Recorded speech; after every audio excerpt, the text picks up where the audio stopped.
Good morning. It's Thursday today, early in the morning, and I've been thinking about this video as a follow-up from last Sunday's message and a preparation for this coming Sunday's message. If you did not get a chance to be in church Sunday or listen to it, please do that before this Sunday. If you want these 2 weeks, these part 1 and part 2 of Colossians 3, to get the whole big picture that I'm trying to communicate to us. It's very important, I believe, as I told you last week, very believe for how we walk with the Lord and have victory because of what He's done for us. And too often we believe lies that we can't do it. So again, I'm going to be very repetitive, what I've been teaching for the last year, but we're going to look at Colossians chapter 1 once again. I want to reiterate the point that I made Sunday that sets us up for next week. Sin and Satan are not our master. We have been delivered from them. I know I've said this time and time again, but sometimes I have to hear something so many times before it really just sinks in. So remember, let's listen to Colossians chapter 1, 13 and 14. Paul says that He, that is God, has delivered us from the domain of darkness, which is Satan's domain, and transferred us to the kingdom of His beloved Son, in whom we have redemption, the forgiveness of sins. So fundamentally, there is a family change, a kingdom change, an identity change. So get that in your mind, sink it deep into your thinking and your heart. And that's why Paul then says in Colossians chapter 3 that we are to put all that away. He says, if you've been raised with Christ, seek the things that are above where Christ is seated at the right hand of God. Set your mind on things above. And so as he describes what that is, he's not talking about physical possessions and things like that and be heavenly minded so that you're no earthly good. What he's talking about is the grocery list of the typical sins we get into, highlighted by sexual sins and sins of the mouth. The mean things we say, the wrath and disgust that comes out of our mouth against one another. That's not who we are anymore. Put them away. In fact, in verse 5, he says, put them to death. So, we talked about that Sunday. It's important that we grasp that's who we've been designed to be. Rather, that's not who we're designed to be anymore. In fact, it says there in Colossians chapter 3, the wrath of God is coming against those who practice those things. That's not a statement of works righteousness. That's not a statement you have to earn your salvation. What it's saying is because you have a new identity, because you've been transferred from darkness to light, you now are to live the life of light. Those who live the light of darkness show they're not in the light, and the wrath of God is coming against them. That's not us. So live who you've been made to be is what Paul is saying. So why do we keep giving into these things? Why do we believe we have to? I mentioned Sunday, this is what I want to reiterate today. I mentioned Sunday that we have taken Romans 7, which is a passage where Paul says, why do I do what I don't want to do? And we've made that normative and ignored all these other passages that tell us the opposite. In Romans 7, Paul says this, for we know that verse 7:14, drop it in the middle of a context. We know that the law is spiritual, but I'm of flesh, sold under sin.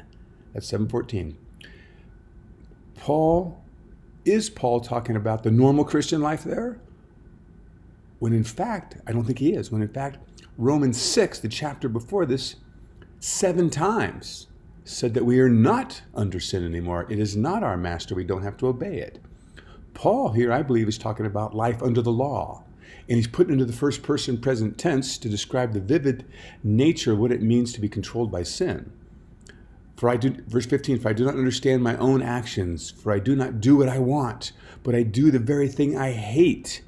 So we understand that. We've all been there. We've all given in to the passions of the flesh and done that which we hate. But Paul is not saying this is normative. Sorry, tough luck. You're forgiven at least. You're going to heaven. That's not his point at all. Chapter 8 makes that very clear that that's not who we are anymore. And so as Paul goes on in chapter 7, for I know that nothing good dwells in me that is in my flesh. I have the desire to do what is right, but not the ability to carry it out. That there, verse 18 of chapter 7 of Romans, shows he's not talking about the normal Christian life today, post our death, burial, and resurrection with Christ, because we have been empowered. And that is what Colossians 3 is telling us. Galatians chapter 5 is telling us that. Same thing in Galatians chapter 5. Paul lists out that whole grocery list of things, of sins that we did prior to coming to Jesus, but now we're different. And he says this, after he lists out that grocery list in Galatians chapter 5, he says, I'm warning you, as I had warned you before, those who practice such things will not inherit the kingdom of God. You see, we're already in the kingdom of God. If you're practicing those things, that's your normal life. You should ask yourself, am I really born again? Where's the proof of I'm born again? Well, he gives the proof in Galatians 5, 22 and 23. But the fruit of the Spirit is, so fruit, that which grows naturally from a tree is fruit. So if the Spirit is in you, this is what should be growing in you and I.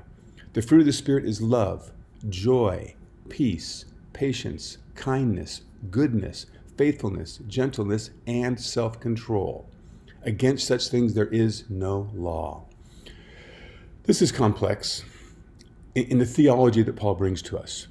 But I want to reduce it down to this. Read Romans 3 again this week, every day before Sunday service. But if you need to, go to Romans chapter 6, 7, and 8. Go to Galatians chapter 5. Meditate on those things just to show you that, yes, we have a daily battle with sin. There's still something called the flesh. It's not our identity, but it is the remnant of the old man still in us that really, really wants to control our lives. And it's what Satan tempts.